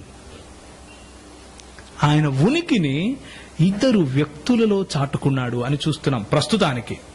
ఇంకా ముందెళ్దాం. సో మనం ఇంతవరకు ఏం చూసామంటే 8వ వచనంలో ఆయన నన్ను పంపి ఉన్నాడు అని ఒక ఆయన మాట్లాడుతున్నాడు. 9వ వచనంలో సైన్యములకు అధిపతి యెహోవా నన్ను పంపి ఉన్నాడు అని మాట్లాడుతున్నాడు. 10వ వచనంలో వచ్చేది యెహోవాయే అని చూస్తున్నాం 13వ వచనంలో. సో పంపేది యెహోవాయే, వచ్చేది యెహోవాయే. ఈ మాట దయచేసి మీరు గుర్తుంచుకోండి. పంపింది యెహోవాయే, వచ్చింది యెహోవాయే. సో జకర్యాను ఒక నిమిషం అలా పక్కన పెడదాం. ఇప్పుడు మనం చదివిన దాని అంతటిని సమరైజ్ చేయడానికి ఒక వాక్య భాగం ఇస్తున్నాను. ఇది మీరు మర్చిపోవద్దు. మై హంబుల్ రిక్వెస్ట్, మీ బైబిల్లో రాసుకుంటే, బైబిల్లో అండర్లైన్ చేసుకుంటే పాపం కాదు, నరకానికి పోము. Let me tell you this thing. అది పాపం కాదు, నరకానికి పోము. మీ దగ్గర రంగు పెన్సిల్ ఉంటే రంగు వేసినా గానీ నరకం పోము. దేవుడు మనల్ని క్షమించాల్సిన అవసరం లేదు అది, ఎందుకంటే అది పాపం కాదు.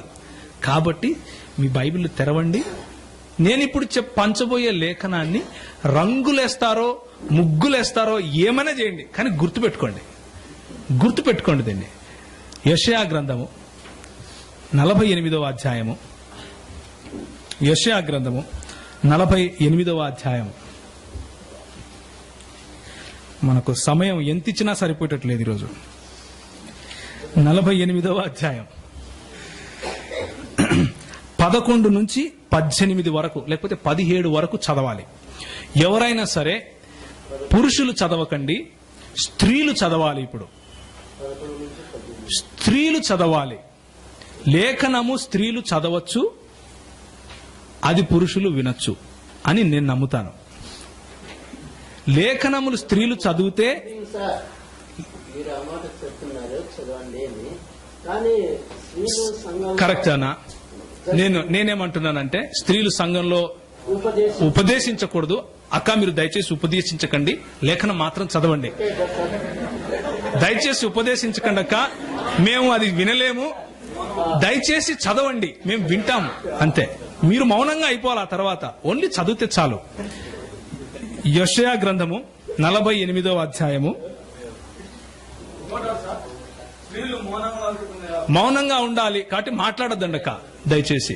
అంటే స్త్రీలు మౌనంగా ఉండాలి అంటే పురుషులు గట్టిగా అరవాలని కాదు కదా, కాబట్టి మీరు అరవకండి.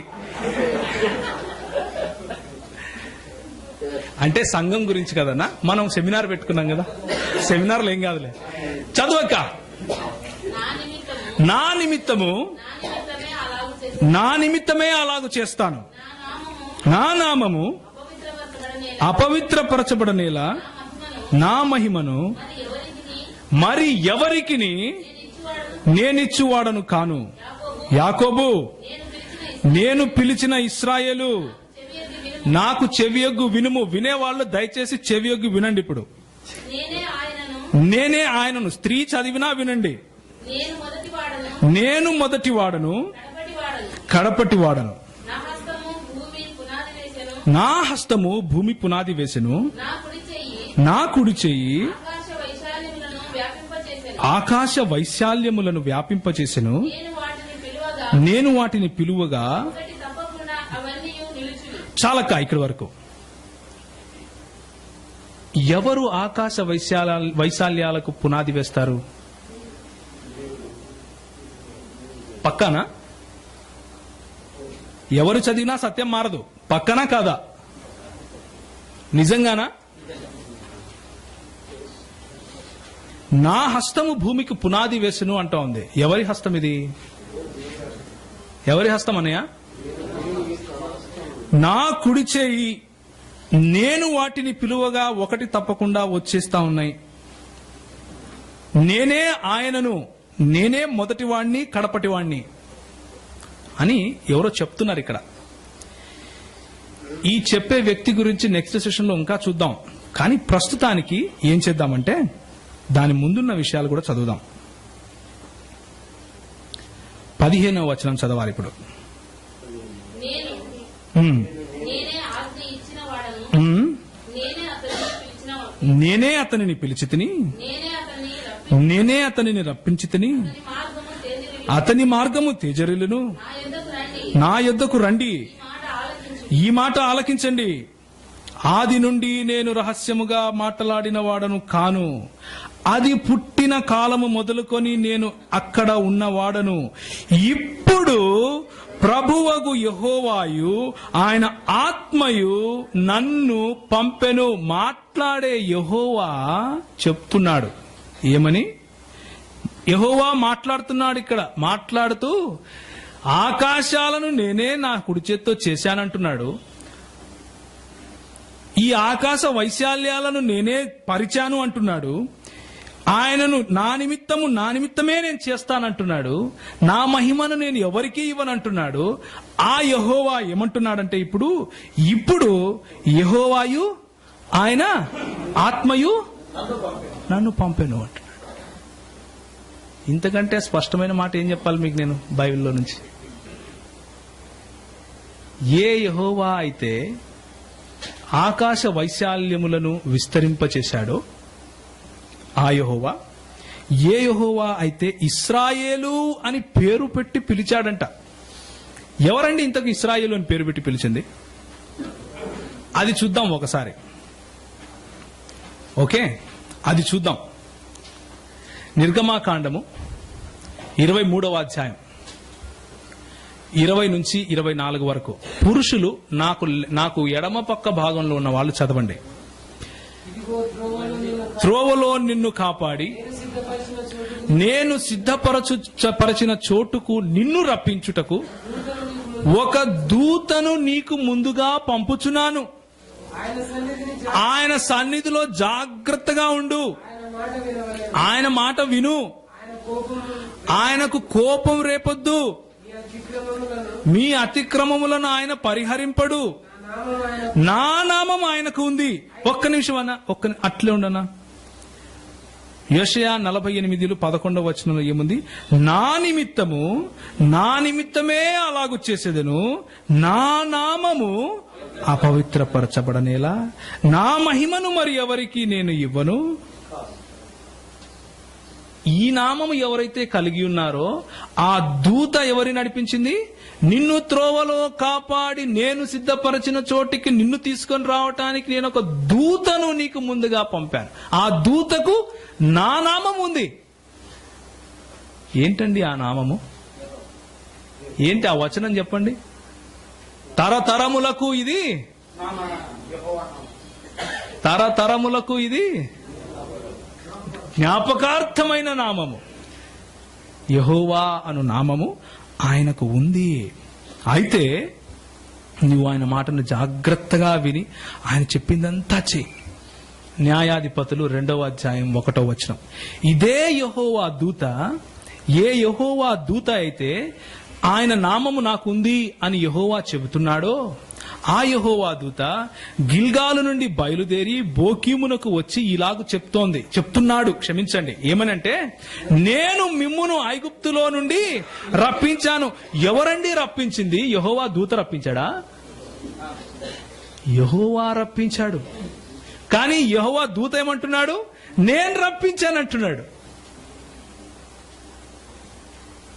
నేను రప్పించాను అంటున్నాడు. ఈ ఇశ్రాయేలు అని పేరు పెట్టి నేను పిలిచాను, నేను పిలిచిన ఇశ్రాయేలు అంటున్నారు కదా. ఆదికాండము 48వ అధ్యాయం 15 నుంచి 16 వరకు. 15 నుంచి 16 వరకు. ఎడమ వైపు ఆఖరి 2 వరుసల్లో ఉండేవాళ్ళు చదవండి.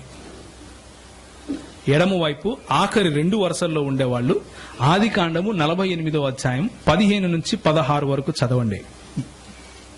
అతడు యోసేపును ఉమ్, దీవించి నా పితరులైన అబ్రహాము ఇస్సాకు ఎవని ఎదుట నడుచుచూ ఉండిరో ఆ దేవుడు నేను పుట్టినది మొదలుకొని నేటి వరకును ఎవడు నన్ను పోషించెనో ఆ దేవుడు అనగా, ఇప్పుడు ఉండండి, ఆ దేవుడు ఎవరు అని క్వాలిఫై చేస్తున్నాడు ఈయన. క్వాలిఫై చేస్తున్నాడు. ఒక్క నిమిషం అంటే అన్నయ్య, ఒక్క నిమిషం ఆగన్నయ్య. అంటే ఇప్పుడు సుధాకర్ అంకుల్ ముందుకొచ్చి మన మధ్యలో ఎమ్మెల్యే ఎవరో అనుకోండి, ఏదో పేరు ఎమ్మెల్యే సుబ్బయ్య అనుకోండి. సుబ్బయ్య మన మధ్యలో ఉన్నారు. సుబ్బయ్య అంటే ఎవరంటే ఫలానా నియోజకవర్గానికి ఎమ్మెల్యే అని చెప్పడం, దాన్ని ఏమంటారు? క్వాలిఫై చేయటము అంటారు. ఇది కనెక్ట్ చేస్తావా? ఇది పోతాం. క్వాలిఫై చేయటము అంటారు. క్వాలిఫై చేయటం అంటే టు గివ్ ఎక్స్ప్లెనేషన్. అంటే నేను పాస్పోర్ట్ తీసుకపోతే ప్రవీణ్ కుమార్ అని పేరుంటే, ఏ ప్రవీణ్ కుమార్ అంటే పగడాల అనినా ఏం చెప్తారు? సర్నేమ్ చెప్తారు. అంతటితో సరిపోదు. అంటే ఫలానా ఆయన కొడుకు అని చెప్తాడు. అది సరిపోదు. అంటే ఫలానా దేదిన పుట్టాడు అంటారు. ఎక్కడ? ఫలానా కడపలో పుట్టాడు అంటాడు. ఇదంతా ఏమంటారు? దీన్ని క్వాలిఫైయింగ్ ఎ పర్సన్. ఒక వ్యక్తికి ఉన్న నిజమైన ఐడెంటిటీని గుర్తించటానికి ఒక భారత ప్రభుత్వమే ఇంత పకడ్బందీగా చెప్తే, దేవుని వాక్యం మరి పకడ్బందీగా చెప్పదా? ఏ దేవుడు అంటే, ఇప్పుడు చదవన్నా, అనగా సమస్తమైన కీడుల నుండి నన్ను తప్పించిన దూత. చాలన్నా, ఇంకా ఏం చదువుతారు? ఇంకా అయిపోయింది అంత. ఎవరండి ఆ దేవుడు అంటే, సమస్తమైన కీడుల నుండి నన్ను తప్పించిన ఆ దూత. అబ్రహాము, ఇస్సాకు, యాకోబుల దేవుడెవరు? సమస్తమైన కీడు నుంచి యాకోబును తప్పించి ఇశ్రాయేలు అని పిలిచిన దూత. నేను చెప్తున్నానా? ఏం చెప్పట్లేదే. దేవుని వాక్యం స్పష్టంగా చెప్తా ఉంది.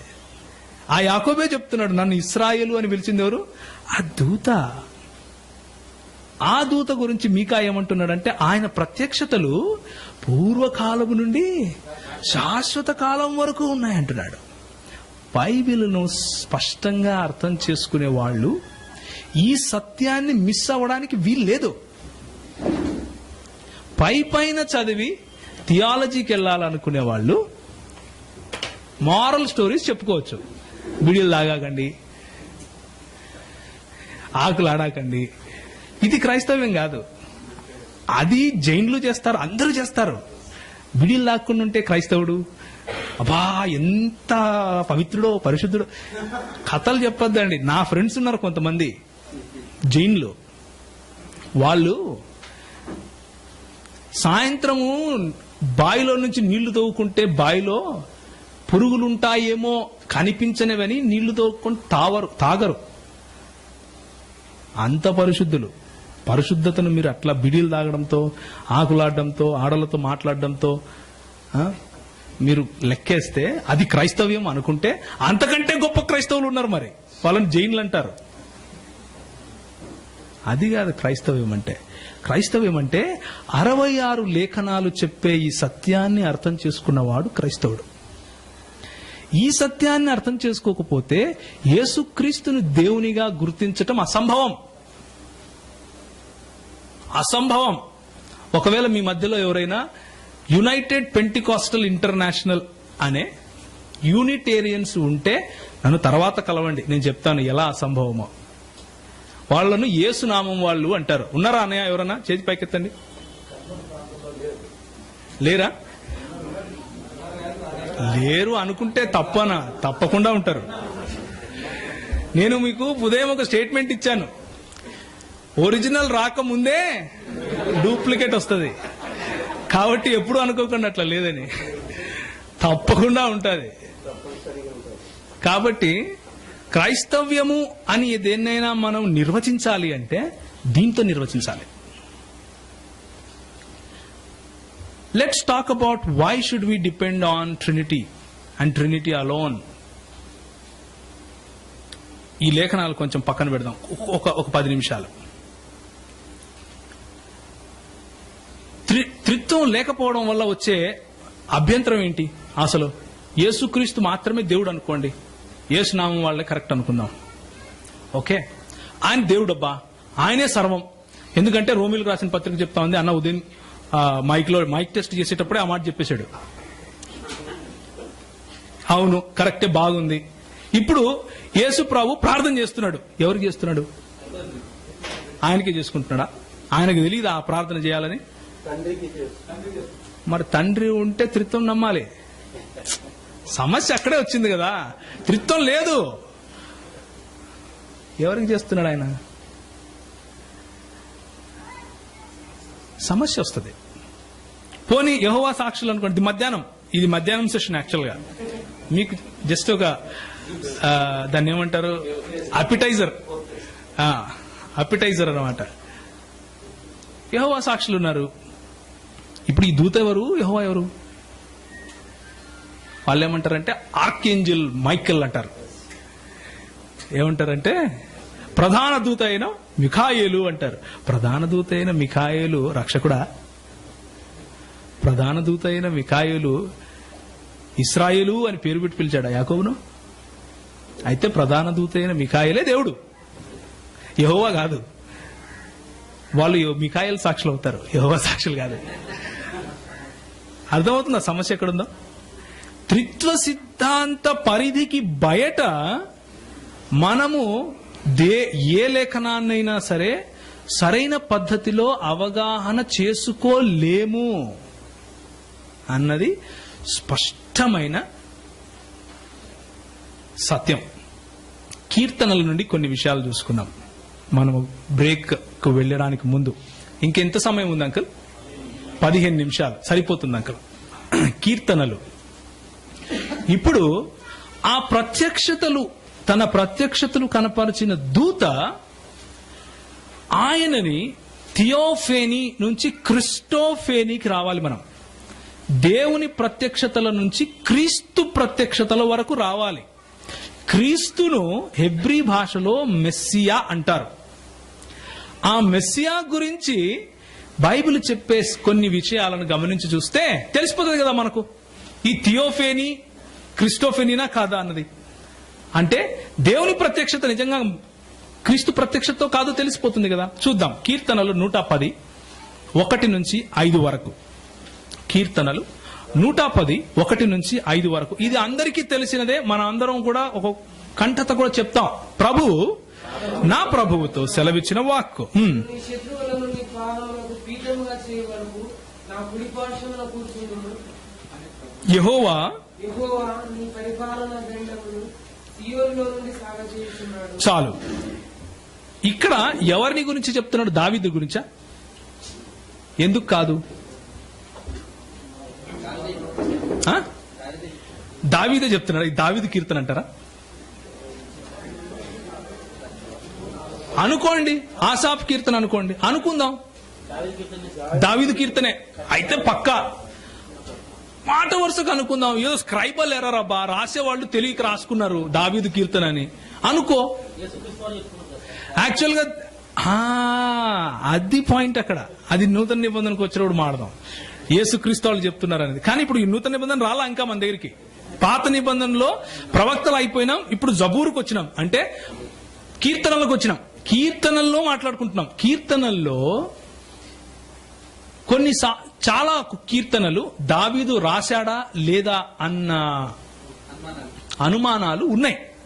ఇది ఉన్నమాటే. ఎందుకంటే దావీదు రాసినప్పుడు నేను దావీదునైన రాస్తున్నాను అని రాయలేదు. కొన్ని కీర్తనలను గుర్తుపట్టడం చాలా ఈజీ. దావీదు కీర్తనగా, ఆసాపు కీర్తనగా, లేకపోతే ప్రధాన గాయకుని కీర్తనగా మనం చెప్పటం ఈజీ. కొన్ని కీర్తనలు చెప్పలేం. ఒకానొక అబ్జెక్షన్ ఏంటంటే దీనికి, ఇది దావీదు కీర్తన కాదు, దావీదును గురించి ఇంకొకరు రాస్తున్నారు అని. దావీదును గురించి రాజు కదా, ఆయనను పొగడుతూ ఇంకొకరు రాస్తున్నారు. ఆ కోణంలో ఒకసారి చూద్దాం, దాన్ని తప్పేంటి అడుగుతున్నారు కదా, చూద్దాము. చూడండి ఇప్పుడు, నేను నీ శత్రువులను నీ పాదములకు పీఠముగా చేయి వరకు నా కుడి పార్శ్వమున కూర్చుండము. ఎవరు? దావీదును దేవుడు చెప్తున్నాడు. ఎవరి కుడి పార్శ్వమున? దేవుని కుడి పార్శ్వమున దావీదు పరలోకం మీద కూర్చుంటాడా? అది దాని కీర్తన అంటాం మనం. దాన్ని మనం ఏమంటామంటే విగ్రహారాధన అంటాం. మనిషికి దేవునితో సమానత్వము చేస్తే వాళ్ళు బట్టలు చింపుకొని రాళ్లతో కొడతారు. ఎవరు? యూదులు. రాసింది ఎవరు? యూదులే. బట్టలు చింపుకొని రాళ్లతో కొట్టేవాళ్ళు మనుషులని దేవునికి సమానంగా చేసి రాయరు. యెహోవా నీ పరిపాలనలను సియోనులో నుండి సాగు చేయుచున్నాడు. నీ శత్రువుల మధ్యను నీవు పరిపాలన చేదువు. ప్రభువు నీ కుడి పార్శ్వమునందు నుండి తన కోపదినమును రాజులకు నలగొట్టును. అలా ముందుకు వెళ్తూ ఉంటే ఏ ఒక్కటి కూడా దావీదుకు సంబంధించింది కాదు అని తెలుస్తుంది. దేవుని కుడి పార్శ్వమున పైకి ఎక్కిపోవడానికి దావీదు కాని పని కదా అది. ఇది తప్పకుండా క్రీస్తుకు సంబంధించిన వాక్యముగానే మనం తీసుకోవాలి. అది మనకు సంపూర్ణ ప్రత్యక్షతగా కొత్త నిబంధన గ్రంథంలో యేసు ప్రభువారే ఆపాదించుకుంటారు. ఆ విషయం మధ్యాహ్నం చూద్దాం. కానీ కీర్తనల గ్రంథంలో కూడా మనం గమనించేది ఏంటంటే, ఈ ప్రత్యక్షతలు చూపించిన వ్యక్తి మరెవరో కాదు, ఆ యెహోవాను నేనే పేరు పెట్టి పిలిచాను అని చెప్పుకున్న యెహోవా దూతనే అన్నట్లుగా మనకు అర్థమవుతుంది మెల్లిమెల్లిగా చూస్తే. 45వ కీర్తన 6వ అధ్యాయము 6వ వచనము 7వ వచనము. 45వ కీర్తన 6-7. దేవా, నీ సింహాసనము నిరంతరము నిలుచును, నీ రాజదండము న్యాయార్థమైన దండము. నీవు నీతిని ప్రేమించి భక్తిహీనతను ద్వేషించుచున్నావు కావున దేవుడు నీ దేవుడే చెలికాండ్ర కంటే హెచ్చగునట్లుగా నిన్ను ఆనంద తైలముతో అభిషేకించుచున్నాడు. దేవా అని పిలిచిన ఆయన దేవుడే, ఆయనను హెచ్చించిన దేవుడు దేవుడే. దేవుని లేఖనములో చెప్పిన ప్రత్యక్షత ఏ విధంగా అయితే యెహోవా దూత గురించి మనము చూసుకుంటూ వస్తున్నామో అదే ప్రత్యక్షత కీర్తనలలో కూడా కొనసాగుతున్నట్లుగా మనం గమనిస్తున్నాం. ఆ మెస్సియాను లేకపోతే రాబోయే క్రీస్తును దేవా అని దావీదు మాట్లాడుతున్నట్లుగా మనం గమనిస్తాం. దావీదును మాట్లాడుతున్నట్లుగా ఇదే మాటను హెబ్రీలకు రాసిన పత్రిక 1:8-9 చూడొచ్చు.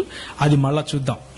ఇదే మళ్ళీ కీర్తన 2వ అధ్యాయము 7-10 వరకు చూస్తే, నీవు నా కుమారుడవు, నేను నిన్ను కనియున్నాను, నన్ను అడుగుము, జనులకు నీకు స్వాస్థ్యముగా ఇస్తాను అని క్రీస్తుతో దేవుడు చెప్తున్నట్లుగా చూస్తాం. ఈ క్రీస్తును మనుష్య కుమారునిగా ఎవరు? పాత నిబంధన కాలంలో దానియేలు, యెహెజ్కేలు కాలంలో మనుష్య కుమారునిగా వాళ్ళు పిలవటం జరిగింది.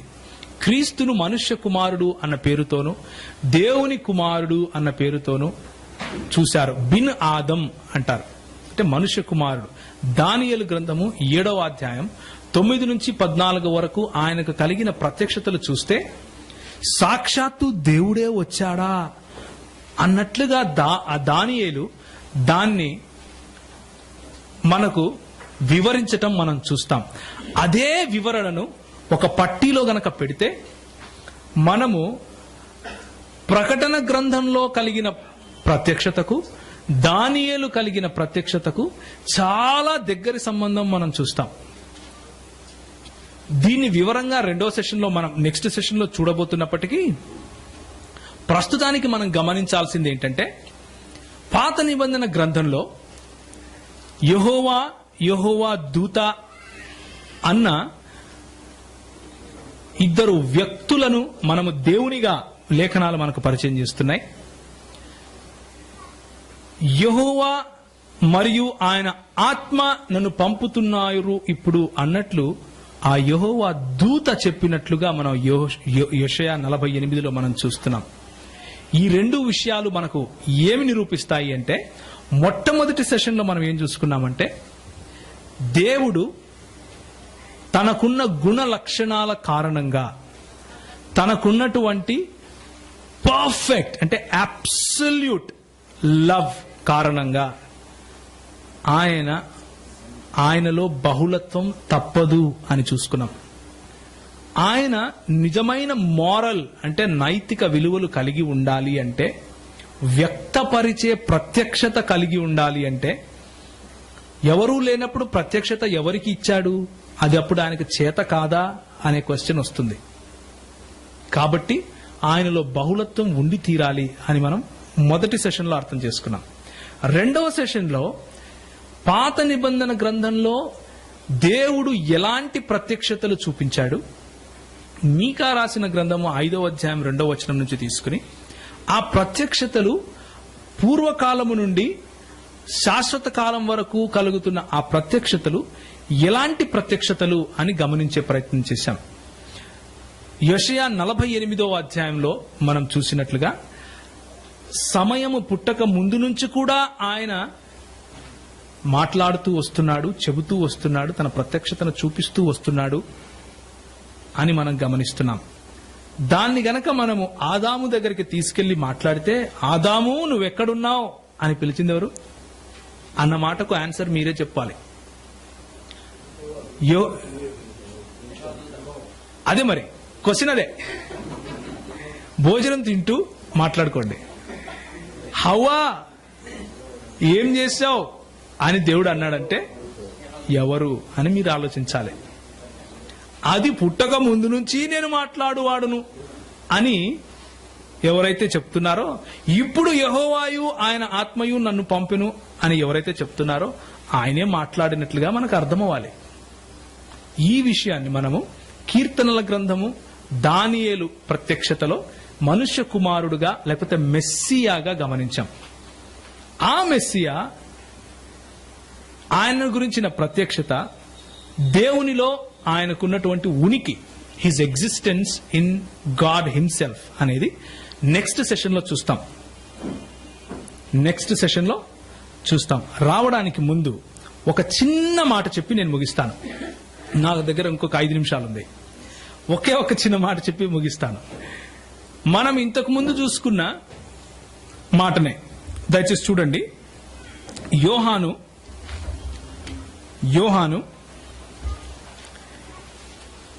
ఇది మీరు రాసుకోవచ్చు, ఎందుకంటే స్లైడ్ లో లేదు, నెక్స్ట్ స్లైడ్ లో రావచ్చు, నేను పెడతాను వీలైతే.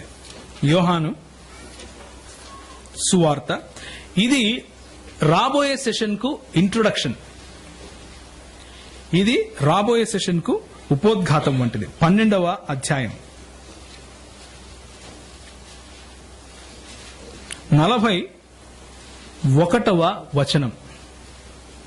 12వ అధ్యాయం 41వ వచనం. ఇందులో ఏముంటుందంటే, యెషయా ఆయన మహిమను చూచినందున ఆయనను గూర్చి ఈ మాటలు చెప్పెను. ఇక్కడ